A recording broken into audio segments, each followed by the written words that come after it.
ஒரே காரணத்திற்காக இந்த அகழாய்வு அறிக்கையை திருத்த மாட்டேன், இதை திருத்த கோருவது குற்றம்னு அவர் என்ன சொல்றார். ரொம்ப வெளிப்படையாக துணிச்சலாக ஒன்றிய அரசுக்கு பதில் எழுதி அனுப்பியிருக்கிறார். அப்போ இவ்வளவு சர்வதேச ஆய்வு நிறுவனங்கள், அமெரிக்காவுடைய பீட்டா, இத்தாலியுடைய பைசா, இந்தியாவுடைய ஆய்வு நிறுவனங்கள் ஐஐடி காந்திநகர் உள்ளிட்ட பல்வேறு ஆய்வு நிறுவனங்கள் கீழடியில கிடைத்தது அறிவியல் பூர்வமான உண்மை என்பதை உறுதி செய்திருக்கின்றன. ஆனால் ஒன்றிய ஆட்சியாளர்களை உண்மை வழிநடத்தவில்லை, அவர்களை பொய்களும் கட்டுக்கதைகளும் புராண இதிகாசங்களும் தான் வழிநடத்துகிறேன். எப்படின்னு பாத்தீங்கன்னா, கொஞ்ச நாளைக்கு 2-3 நாளைக்கு முன்னாடி பேசிய பாஜக நாடாளுமன்ற உறுப்பினர் அனுராக் தாக்கூர் என்ன சொல்லிக்காருன்னா, நம்ம அப்பவே என்ன வச்சிருந்தோம், முதல் விண்வெளிக்கு போன மனுஷன் யாருன்னு பாத்தீங்கன்னா அனுமன் சொன்னார்.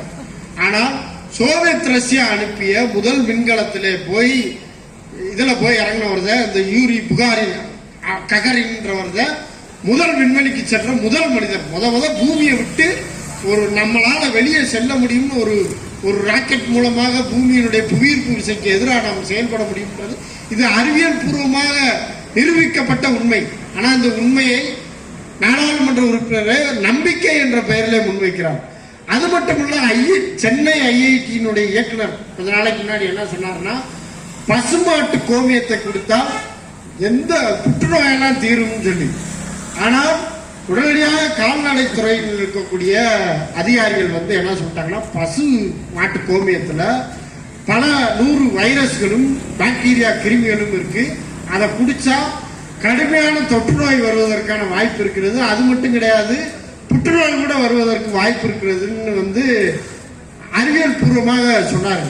அப்போ இன்னொரு செய்தியை நாம் பார்க்க வேண்டியிருக்கிறது. இந்த கீழடியில் கிடைத்த எழுத்துரு என்பது இதுவரை இந்தியாவுடைய எழுத்துரு என்பது பிராமி எழுத்துரு தான். அதுவும் அசோகர் காலத்தில் கிடைத்த எழுத்துரு தான் இந்தியாவுடைய எழுத்துரு என்று சொல்லிக் கொண்டிருந்தாங்க. ஆனால் தமிழ்நாட்டில் கிடைத்த பானையில கிடைத்த எழுத்துரு தான் மிக தொன்மையான எழுத்துரு என்று இப்பொழுது மெய்ப்பிக்கப்பட்டு விட்டது. அப்போ சமஸ்கிருதம் தான் இந்திய மொழிகளுக்கெல்லாம் தாயின் அமித்ஷா கொஞ்ச நாளைக்கு முன்னாடி பேசினார். ஆனால் சமஸ்கிருதத்துக்கு கிபி 2ஆம் நூற்றாண்டிலிருந்து தான் கல்வெட்டுகள் இருக்கிறது. அது எழுதப்படாத ஒரு வாய்மொழி என்று ஆய்வறிஞர்கள் சொல்கிறார்கள். அது உண்மையும் கூட. ஆனால் தமிழுக்கு எழுத்து இருக்கிறது, இலக்கியம் இருக்கிறது. ஒரு வைகை என்ற ஆறு இப்போ ஓடிக்கிட்டு இருக்கு. ஆனால் சரஸ்வதி என்ற ஆறு வரலாற்றில் எங்கேயும் கிடையாது. இல்லாத ஒரு சரஸ்வதி ஆறை இருப்பதாக காட்டுவதற்கு ஒன்றிய பாஜக அரசு முயன்று கொண்டிருக்கிறது. அந்த நோக்கத்தை தான் நாம் புரிந்து கொள்ள வேண்டும். ஏன்னு கேட்டீங்கன்னா, இன்றைக்கு ஒன்றியத்தை ஆளக்கூடிய பாஜக அரசு RSS வழி நடத்தக்கூடிய ஒரு அரசு. இந்த RSSக்கு எப்பொழுதுமே ஜனநாயகத்தின் மீது நம்பிக்கை இல்லை. அது சனாதனத்தின் மீது நம்பிக்கை கொண்ட ஒரு கோட்பாட்டை, கடும் கோட்பாட்டை, பிற்போக்கு கோட்பாட்டை கொண்ட ஒரு அமைப்பு. அது என்ன சொல்லுகிறது என்றால், இப்போ ஒரு செய்தியை படித்தேன். அதாவது காந்தியார் படுகொலைக்கு பிறகு RSS அலுவலகத்திலே காவல்துறை மேற்கொண்ட அந்த அவங்க அலுவலகத்தில் கைப்பற்றி கிடைத்ததெல்லாம் எடுத்தாங்க. எடுத்துட்டு என்ன சொன்னாங்கன்னா, அப்போ அன்றைக்கு RSS தலைவர்களாக இருந்த மதுக்கூர் தியோரஸ் நடத்திய உரையாடல ரொம்ப முக்கியமான ஒரு உரையாடல். நாடாளுமன்றம் என்பது நமக்கு தேவையில்லாத முறை, மக்களுக்கு வாக்குரிமை இருக்கக்கூடாது. சிவாஜி எல்லாம் மக்களால் தேர்ந்தெடுக்கப்பட்ட அரசாங்கம் நடத்தினாரு. நம்ம மன்னர்கள்லாம் மக்களால் தேர்ந்தெடுக்கப்பட்ட அரசாங்கம் நடத்தினாங்க கிடையாது. நமக்கு இந்த நாடாளுமன்றம், சட்டமன்றம் போன்ற அரசு முறைகள் எல்லாம் ஐரோப்பியர்கள் கொடுத்த ஒரு முறை. அது நமக்கு தேவையில்லை. நாம பழைய மன்னராட்சி முறையை, சனாதன ஆட்சி முறையை கொண்டு வர வேண்டும். இதுதான் RSS லட்சியம் என்று அன்றைக்கு கோல்வால்க்கு அடுத்த நிலையில இருந்த மதுக்கூர் தேவராஸ் தங்களுடைய தொண்டர்களுக்கு, RSS தலைமையில இருக்கக்கூடியவர்களுக்கு, பிரதிநிதி சபா என்ற அமைப்பு தலைவர்களுக்கு சொன்ன செய்தியை அவர்கள் எழுதி வைத்த குறிப்பு காவல்துறை கைப்பற்றிருக்கு. இன்றைக்கு அதை அப்படியே நீங்க இன்றைக்கு பீகார்ல நடக்கக்கூடிய நிகழ்வோடு ஒப்பிட்டு பார்க்கலாம். என்னன்னு பாத்தீங்கன்னா, இன்றைக்கு நாடாளுமன்ற ஜனநாயகத்தினுடைய அடிப்படையே வாக்குரிமை தான். இது நம்ம மன்னராட்சி காலத்துல மக்களுக்கு வாக்குரிமை கிடையாது. மன்னர் நினைச்சா யார் தலையை வேணாலும் வெட்டலாம், அவன் போடுறதுதான் வரி. ஆனா நாடாளுமன்ற முறையில் அப்படி கிடையாது. ஒரு அரசு தவறளித்தால் இன்னொரு அரசை மக்கள் தேர்ந்தெடுக்க முடியும். அரசுடைய தவறுகளை சுட்டிக்காட்ட முடியும். கேள்வி எழுப்ப முடியும், நம்ம இந்த மாதிரி கூட்டம் நடத்த முடியும். மன்னராட்சியில இதெல்லாம் கிடையாது. ஆக நாடாளுமன்றத்தினுடைய அடிப்படை அழகாக இருக்கக்கூடிய வாக்குரிமையை இன்றைக்கு ஒன்றிய மோடி அரசு பறித்திருக்கிறது. இன்றைக்கு அவர்கள் விரும்புபவர்களுக்கு தான் வாக்குரிமை.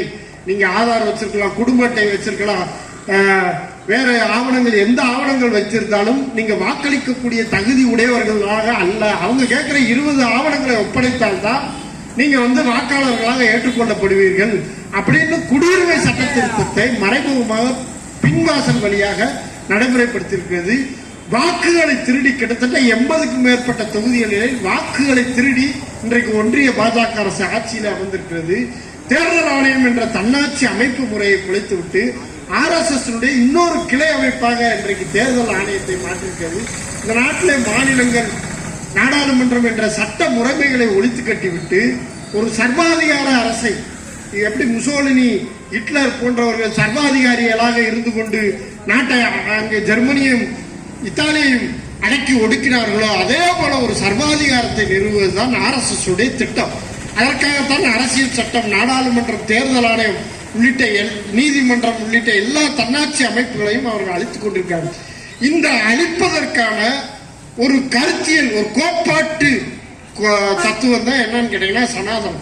இந்த சனாதனம் என்ன சொல்கிறது என்றால், அடிப்படையிலே இது ஜனநாயகத்துக்கு எதிரானது, பழமைவாத கருத்தை உயர்த்தி பிடிப்பது, சாதி ஏற்றத்தாழ்வை உயர்த்தி பிடிப்பது, பார்ப்பன மேலாதிக்கத்தை அவருடைய சுரண்டல் கோட்பாட்டை உயர்த்தி பிடிக்கக்கூடிய ஒரு தத்துவமாக இருக்குது.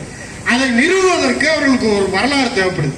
அந்த வரலாறு இந்தியாவில் கிடையாது. இன்றைக்கு இருக்கக்கூடிய நில எல்லைப்படி இந்தியா என்ற அளவில ஆரியத்துக்கோ வேத காலத்திற்கோ இந்தியாவில் வரலாறு கிடையாது. அப்படி ஒரு வரலாற்றை உருவாக்குவதற்கு அவர்கள் சரஸ்வதி நாகரிகம் என்ற ஒரு ககர் கக்ரான்னு ஹரியானாவில் ஒரு ஆறு ஓடிக்கிட்டு இருக்கு. அந்த ஆறை தான் சரஸ்வதி ஆறுன்னு சொல்லி, அதுவும் பிராமணர்களுக்கு மட்டும்தான் அந்த ஆறு தெரியுமா, மற்ற ஆளுங்களுக்கு தெரியாது. அந்த ஆறு பூமிக்கு அடியில் ஓடிக்கிட்டு இருக்காங்க. ஆனா பல்வேறு நிலவியல் அறிஞர்கள் இது பொய், இது கட்டுக்கதை, இப்படியான எந்த தரவுகளுமே இல்லை, ககர் கக்ராவுக்கும் சரஸ்வதி ஆறுக்கும் எந்த தொடர்பும் இல்லை என்பதை உறுதிப்பட சொல்லிவிட்டார்கள். ஆனால் ஒன்றிய அரசு இப்போ வைகை ஆறு நமக்கு இருக்கு, வைகை ஓடிக்கிட்டு இருக்கு. இலக்கியங்கள்ல, சங்க இலக்கியங்கள்ல மதுரை காஞ்சியில இருக்கு, பரிபாடல்ல இருக்கு, எல்லா பாடல்கள்லையும் வைகை குறிப்பிடப்பட்டிருக்கு. வைகை ஆறு இப்போ வரைக்கும் ஓடிக்கிட்டு இருக்கு. நம்ம அதை வைகைன்னு சொல்லிக்கிட்டு இருக்கோம். இலக்கியத்தில் இருக்கு, நடைமுறையில் இருக்கு, இப்ப கீழடியிலேயே அந்த சான்றுகள் கிடைத்திருக்கிறது. அப்ப இருக்கக்கூடிய ஒரு வரலாறை வெளியிட்டு விட்டால் இந்தியாவினுடைய தொன்மை என்பது ஒரு ஜனநாயக சமத்துவ வரலாறு தான் இந்தியாவினுடைய வரலாறு. அதுல பார்ப்பனிய மேலாதிக்கத்துக்கோ வர்ண தர்மத்துக்கோ சனாதனத்துக்கோ இடமில்லை என்ற உண்மை வெளிவந்துவிடும் என்ற ஒரே காரணத்தில்தான் இந்த வரலாற்றை ஒன்றிய பாஜக அரசு தொடர்ந்து வெளியிட மறுத்து வருவதோடு இதை எப்படியாவது திருத்த வேண்டும் என்று அடுத்தவர்கள் வேண்டு கொண்டிருக்கிறார்கள். ஒரு 3 நாட்களுக்கு முன்னால் புதிய தலைமுறை செய்தியாளர் கேட்ட தகவல் அறிவு உரிமை சட்டத்தின்படி கேட்ட கேள்விக்கு ஒன்றிய அரசு என்ன பதில் கொடுத்துட்டான், அந்த அமர்நாத் ராமகிருஷ்ணனுடைய அறிக்கையை திருத்தும் வேலை நடந்து கொண்டிருக்குன்னு ஒன்றிய அரசு பதில் கொடுத்திருக்கு. ஒரு ஆய்வறிக்கையை யார் எழுதுகிறார்களோ அவர்கள் தான் திருத்த முடியும். ஆனால் ஆய்வுக்கு சம்பந்தம் இல்லாத அல்லது கீழடி ஆய்வை மூட வேண்டும் என்று சொன்ன ஸ்ரீராமனை, அமர்நாத் ராமகிருஷ்ணனுடைய அறிக்கையை திருத்துவதற்கு ஒன்றிய அரசு இப்போது என்னன்னா அவரை பணியில அமர்த்திருக்கிறது. இது வன்மையாக கண்டிக்கத்தக்கது. புராண புரட்டும் ஒடுக்குமுறையும் ரொம்ப நாள் நீடிக்க முடியாது. உண்மை வரலாறு எத்தனை தடைகள் வந்தாலும் வெளிவந்தே தீரும். அதற்காக நாம் போராட வேண்டிய கட்டத்திலே இருக்கிறோம் என்பதை எனக்கு பேச வாய்ப்படுத்த தோழர்கள் நன்றியை சொல்லி விடைபெற்றுக் கொள்கிறேன். நன்றி.